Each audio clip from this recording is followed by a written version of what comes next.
From Zach Top, Ain't In It For My Health. I don't think it's coincidental that we're getting multiple neo-traditional country records seeing some traction not just from the indie scene, but crossing over with major label or major label adjacent momentum. So now for the sophomore album that's been generally well received, clocking just around 50 minutes. Look, there's going to be a part of me that's always going to appreciate impeccable balance between warm guitar tones, pleasant pedal steel, sharp live drums, with just enough saloon piano and fiddle to complement chord structures I feel like I've been hearing for decades, mostly because getting Carson Chamberlain, given his work with Keith Whitley and Alan Jackson, feels almost too obvious. Why don't you just get Keith Stegall for the trouble here? But that's always going to be the sticking point when you've got acts that are playing to obvious throwback tones. You've laid a great, if familiar, foundation. What now are you building on top of it? Well, Zach Top's early Alan Jackson imitation certainly scratched a nostalgic itch, but compared to the legend, he doesn't quite have that same magnetism,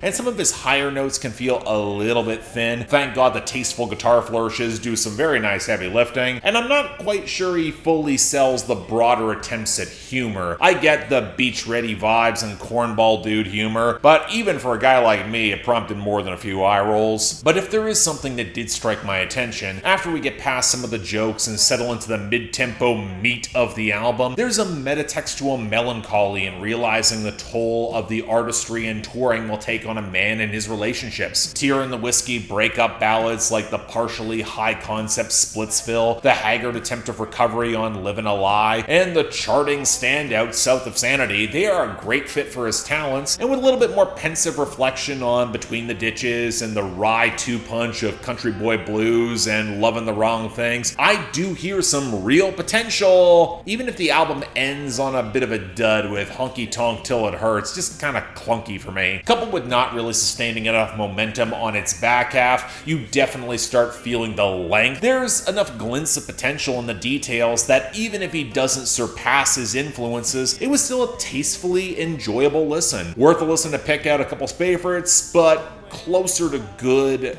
rather than great.